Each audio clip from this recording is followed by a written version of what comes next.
in Tbilisi. I'm Associate Professor at Pasteur Institute of Tunis, Tunisia. I am Narınç Rustamova.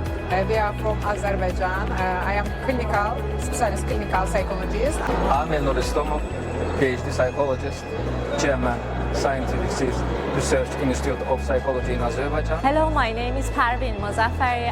I'm the fourth year of medical student at the University of Georgia. I am Jean-Pierre Motet. I am a cellular neurobiologist from France. I'm Emna Ben Mansour. I'm from Tunisia, but now I work in Italy. I volunteer for research in movement disorder.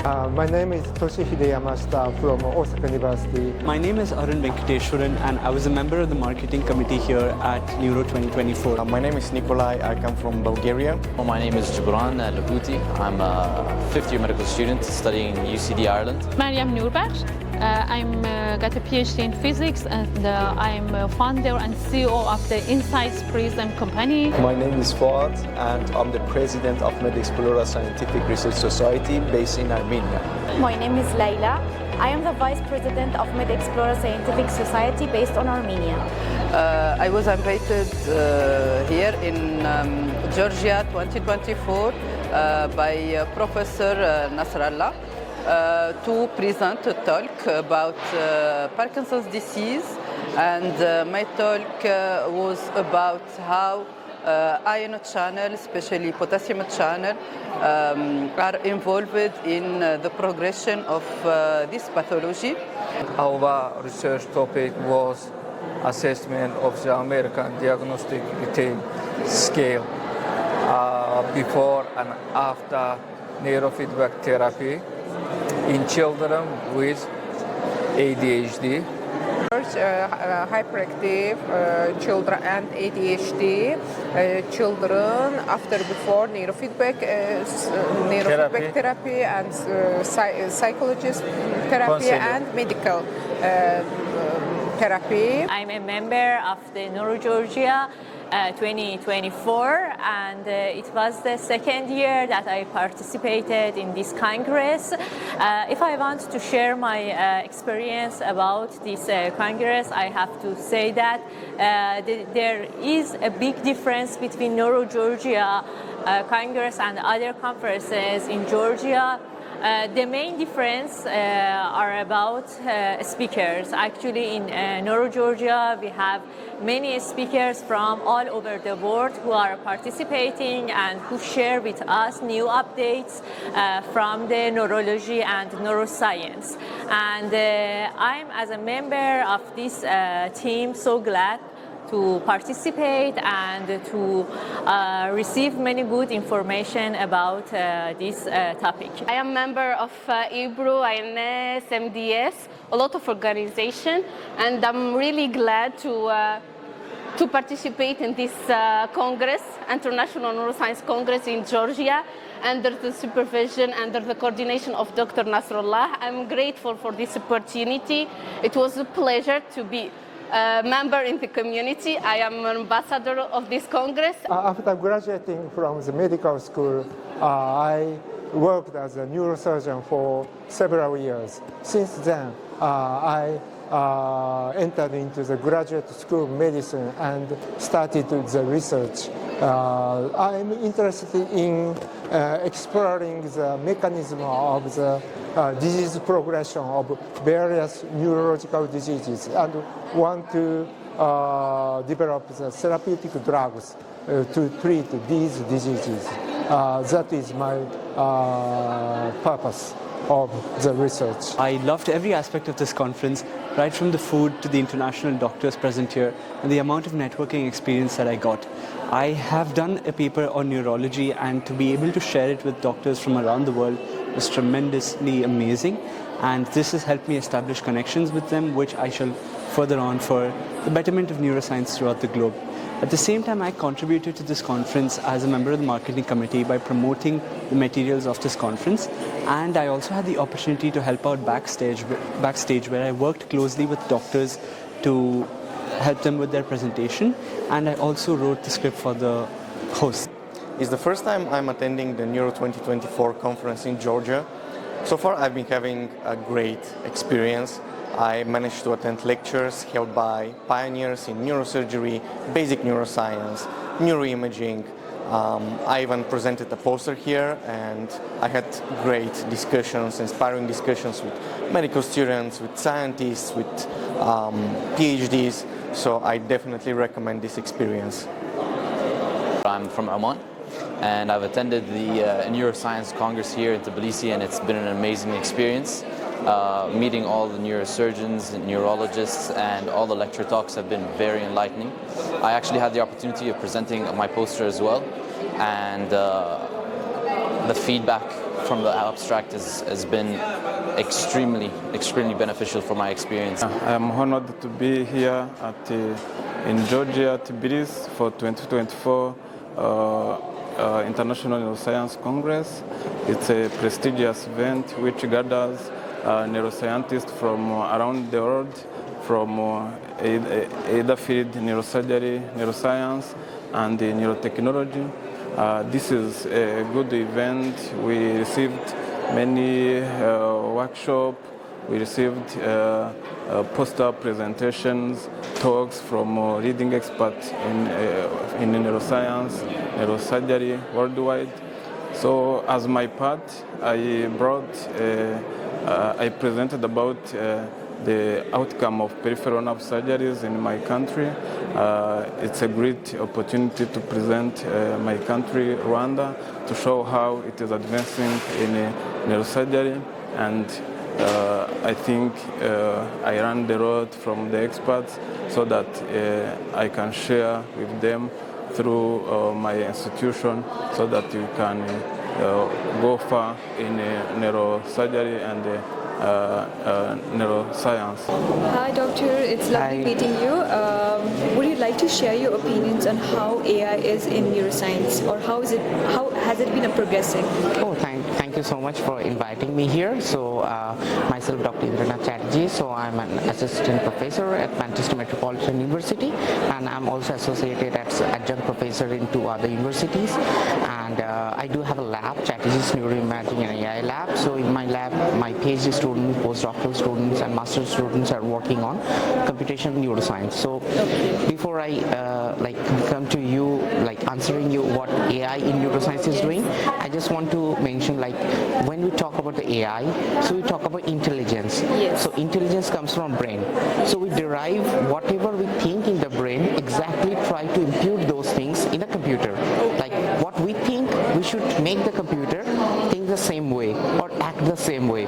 So that's the AI. So now why not let's do something like in a reverse order. Oh, reverse order? Yeah. So now let us model the computer so that we can understand how brain works. Okay. So what I do in my research is I'm specialized in medical imaging and computational neuroscience. So we do take scans of MRI and fMRI. We do have a Wolfram lab in our universities, and for Parkinson and schizophrenia patients. So, and from those medical images like MRI and fMRI scan, we used to develop the core deep learning algorithms, AI algorithms, and that can dig inside the brain at a core granular level, like in a 1 mm voxel size, and without anything invasive. Okay. So it's completely in a 3D, 4D volumes of brain, and we try to track any sort of changes in functional changes, like we're talking about the functional MRI, or if we any kind of gray matter atrophy when we talk about the MRI thing, and at a very granular level. So this is what. So in this very nanomolecular level. Exactly, because we can segment this thing in a broadband areas level, that is cell levels. So we can divide into broadband areas, and we can find the changes in the cellular level, and we can validate if some changes in the neuronal activity is there, then what are the supporting changes in the other regions which are connected. So that's how we can do a functional connectivity mapping. So it's basically the human brain mapping. It's fascinating, and we impute the AI into it. So these things are traditionally done with the traditional classical mathematics, or sometimes statistical tests were there, but these days we are using the AI because it's much more powerful, much more strong, robust. Any recent advancement that has happened that has also been implemented in healthcare? For AI? Yeah, definitely, because this year you'll be shocked to see like we have 3 different Nobel Prize, and all 3 Nobel Prize in 2024 comes to AI: chemistry, physics, biology. So that means AI is involving in many healthcare and biological sciences, and it's now an indispensable thing in neuro research or life science researches. How has it helped? Can you just state one example? Oh, definitely. Like if you talk about the AI in healthcare data management, like these days all the hospitalized, like hospital data and this kind of healthcare data arrangement are done in the cloud completely, and they are being sorted and stored and analyzed in a real time. These only for the data management. But when we talk about the real-time analysis, so I know like some researchers in the Stanford have developed a kind of multimodal and multi-disease model for brain disorders, so that can like identify any kind of brain diseases from the scans in just 10 seconds and at a real time. So so you don't need to like go to the scan, get an MRI scan, wait for 3 days, get the doctor's report, then go take the pathologist report or radiologist report to the doctor. So he will manually analyze. It's not like that. So now it's like not only identifying 10 seconds, but it will localize the problem inside the brain. So that will help actually for the doctors and the clinicians who actually prescribe the medicines. So we can go for more how can I say, like easier way, or not like interventional medications, like for any kind of targeted areas. So not like giving medicine for the entire brain, but we can go for targeted things. We invented and produced an innovative devices that called the PhotoNoBrain. PhotoNoBrain device is a device that working in the concept of photobiomodulation or low-level laser therapy, that we can use this device for treatment many neurological and psychiatric disorders based on photobiomodulation therapy. These innovative devices that working in the base of using a low-level laser therapy. As you know, this concept is non-invasive and very safe and no side effect modality that we can use for treatment many psychiatric disorders, including depression, anxiety, PTSD, OCD, and also learning disorder and addiction, and also for neurodegenerative diseases such as Parkinson and Alzheimer and MS. There are many publications that confirm that using this technique can be benefit. Dr. Sana's trying to apply the photobiomodulation. Now we wear the cap on the head. As you have seen that this cap, including 19 hole based on 1020 standard EEG. I mean that all standard FP1, FP2, F3, F4, FZ, CZ, and all place that we need for set the desired protocol. And as you have seen, this probe can easily put in this cap. This device has 8 laser probe. I mean that infrared laser probe that you can put in this cap. And the protocol that we design is related to the some diseases that our patients suffer. For example, for depression, we can choose the FP1 and FP2, C3, C4, P3, P4, and we can set the device as 10 minutes, for example, and the power can be set from 40 milliwatt to up to 100 milliwatt. And usually, for example, for 10 session or maybe 12 session, you can find actually improvement you can in your patient. Okay. And also we have to use the safety IR glass, because you know that the infrared laser may be harmful for eyes, and it's better to wear the glass. Thank you, doctor. So just now you can run the device.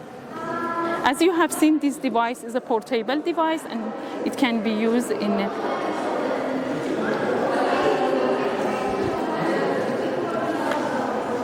so you can set the active all 4 channels, and now we try to set the power at the 50 milliwatt, and please change the time to 5 minutes.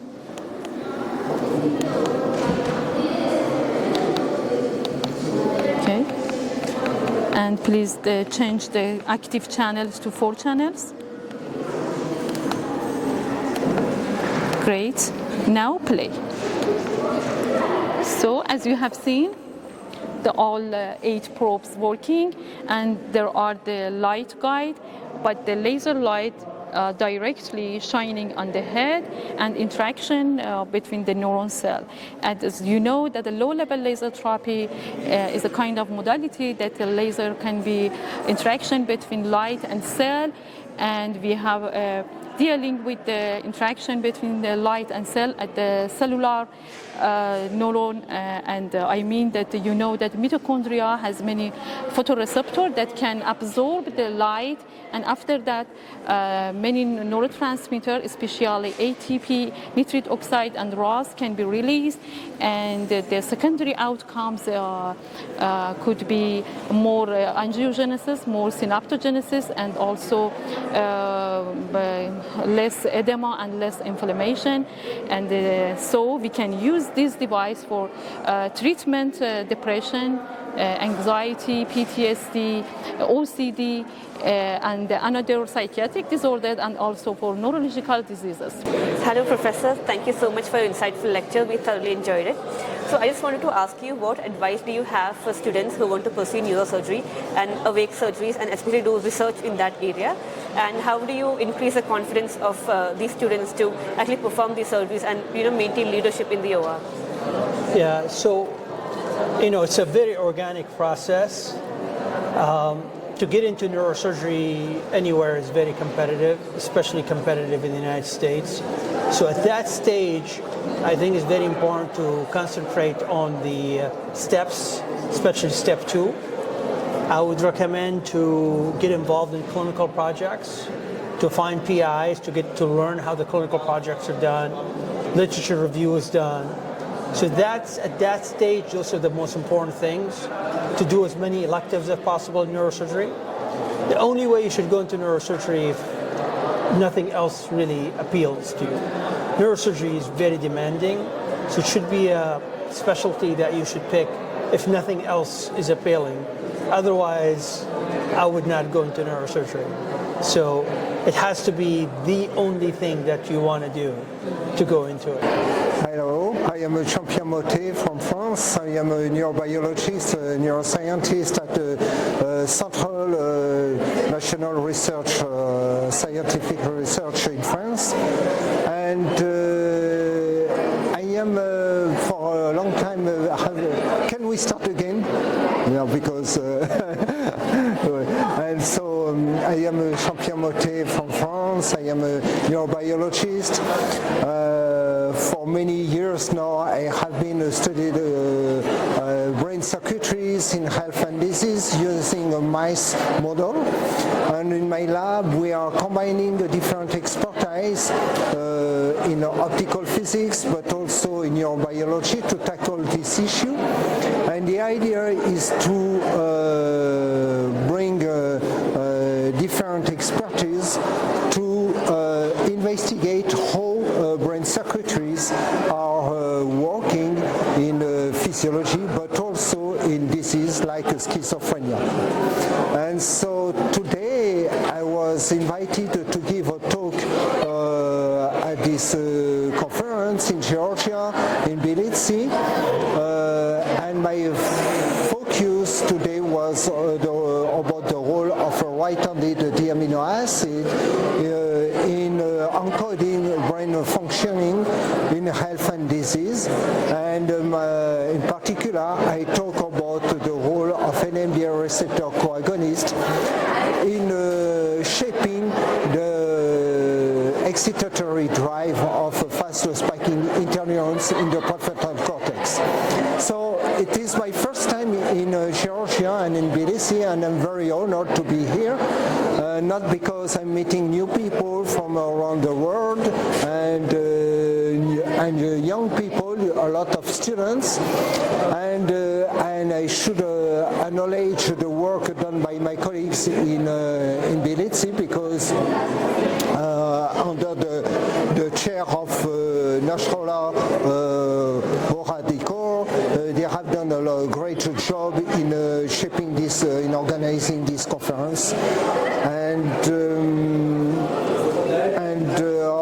this conference is supported by numerous sponsors like the IBRO, but also the International Society for Neurochemistry, and this is part also of my job here because I am a member of the ISN Council.